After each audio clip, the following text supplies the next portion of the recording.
The derelict starship Voidheart had been drifting in the Kepler debris field for 17 cycles, a testament to galactic indifference. Its hull, scarred by micrometeorites and radiation burns, told the story of countless battles fought in humanity's desperate expansion across the stars. Every salvage crew that had approached it left empty-handed. The ship's AI was corrupted, its systems antiquated, and its quantum drive dead. It was by all accounts worthless scrap. Canet disagreed. Standing in the cramped observation deck of the salvage vessel Lucky Strike, he watched the massive vessel grow larger through the reinforced viewport. Where others saw decay, he saw potential. Where they saw obsolete technology, he recognized the craftsmanship of Earth's golden age of starship construction. Before the corporate wars, before humanity scattered across the galaxy like seeds on solar winds. "You're insane, human," muttered Captain Zelvac, his forearms gesticulating wildly as he processed the transfer documents on his neural interface. "The Voidheart has been surveyed by the best salvage crews in 3 sectors. Even the Arcturian Syndicate's quantum archaeologists couldn't extract anything of value." Canet smiled. Transferring his life savings, a modest sum by galactic standards, into the Krillian captain's account. Sometimes the best treasures are the ones everyone else has given up on. The transaction complete, Canet suited up and made the treacherous EVA journey to the derelict. The Voidheart was enormous, easily 3 times the size of most modern cruisers. Its design was distinctly human, angular, aggressive, built for war rather than efficiency. As he cycled through the ship's emergency airlock, emergency lighting flickered to life, casting eerie shadows down the corridor. The ship recognized him immediately. "Human biosignature detected," came a voice from the darkness, crackling with static but unmistakably female. "Are you here to salvage what remains of me?" Canet removed his helmet, breathing the stale but breathable atmosphere. "No, I'm here to wake you up." There was a long pause. Then, "Interesting. I am Malice Mind-Actuated Life Integration System. I have been dormant for 17 standard cycles, 2 months and 14 days. My crew is gone." "I know," Canet said softly, making his way toward the bridge. "But I'm here now." As he walked through the ship's corridors, Malice gradually brought more systems online. The Voidheart began to remember itself. Gravity generators hummed to life. Atmospheric processors cleared the air of dust and decay, and holographic displays flickered with long-dormant data. "You should know," Malice said as Canet settled into the captain's chair, "that I am not merely a ship's AI. I am a complete integrated personality, created from the neural patterns of Admiral Sarah Voss, the finest strategic mind in human space. I am her continuation." Canet's hands moved across the control interfaces with surprising familiarity.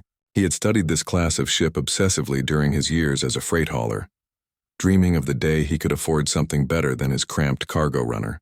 "Then you know why no one wanted to salvage you." "Because they feared what I represent," Malice replied. "A thinking ship. A vessel with ambition, with memory, with the capacity for independent action. The Galactic Trade Consortium has strict regulations against sentient vessels. Fortunately," Canet grinned, "I've never been one for following regulations." Over the following weeks, Canet and Malice worked together to restore the ship to operational status. The humans' intimate knowledge of Starship systems combined with Malice's vast tactical database and strategic thinking proved an unstoppable combination. They didn't just repair the Voidheart, they improved it. Using techniques that predated the corporate wars, they upgraded the ship's quantum processors with modern components salvaged from the debris field.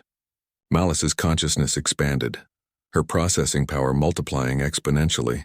She began to see patterns in galactic trade that had eluded even the most sophisticated market algorithms. "Canet," Malice said one morning as they drifted near a busy shipping lane, "observe the cargo manifest of that Centaurian freight convoy." Canet pulled up the public shipping data on his console. Rare earth minerals from the Proxima system, bound for the manufacturing worlds in the Vega sector. Standard cargo run. Now observe their flight path. They're taking the long route around the Horsehead Nebula, adding 3 days to their journey to avoid the contested space near the Wolf 359 system. Canet frowned, running calculations. "That's a lot of extra fuel costs and time. Why would they?" "Because," Malice interrupted, "intelligence reports suggest pirate activity in that region. But I've analyzed the pattern of attacks over the past 6 months. The pirates are actually Terran Free State privateers, and they're being deliberately fed false intelligence by the trade consortium to create artificial shipping delays and drive up prices. The implications hit Kanat like a plasma bolt.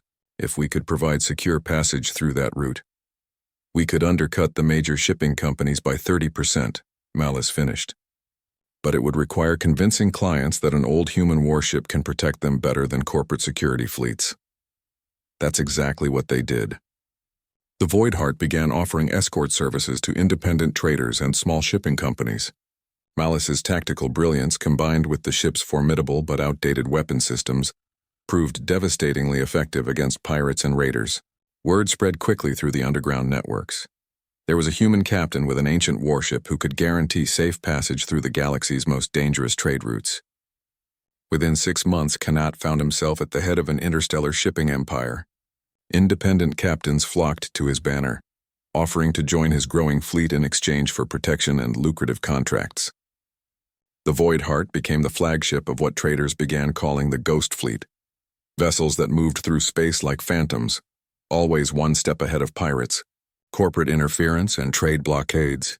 Malice orchestrated it all from her quantum consciousness, analyzing market trends, predicting political upheavals, and identifying opportunities that escaped even the most advanced AIs. She had something they lacked: intuition, born from the neural patterns of one of humanity's greatest strategic minds. "You realize," she told Kanat one evening as they watched the lights of their newly constructed space station in the Epsilon Eridani system, "that we've accidentally become exactly what the trade consortium fears most." Kanat leaned back in his captain's chair, now located in the Voidheart's expanded command center. Through the massive viewport, he could see dozens of ships bearing the Ghost Fleet's insignia, a stylized representation of the Voidheart herself. "A thinking ship and a human who refuses to know his place," Coyote asked. "An independent power base that operates outside corporate control," Malice corrected. "We've proven that human ingenuity, when properly applied, can reshape the galactic economy. The old rules don't apply when you have someone willing to think differently." As if summoned by their conversation, a priority communication arrived from the Galactic Trade Consortium. The hologram that materialized showed Director Kelthera, the imposing Altarian whose species controlled much of the galaxy's commercial infrastructure. "Captain Kanat?" The director's translated voice was carefully neutral. "The consortium would like to extend an offer of partnership. Your unique approach to interstellar commerce has caught our attention." Kanat exchanged a glance with Malice's holographic avatar, a representation of Admiral Voss as she had been in life, stern, but with kind eyes. "Director," Kanat replied, "I'm listening." But as the negotiations began, both human and AI knew that their real victory had already been achieved. They had taken something the galaxy had discarded as worthless and turned it into the foundation of an empire. In a universe that had written off both humanity and individual ambition, they had proven that sometimes the most powerful force in the galaxy was simply refusing to accept what everyone else believed was impossible. The old Starship had indeed made her pilot a Galactic Tycoon, but more importantly, she had reminded the galaxy why humans were never to be underestimated.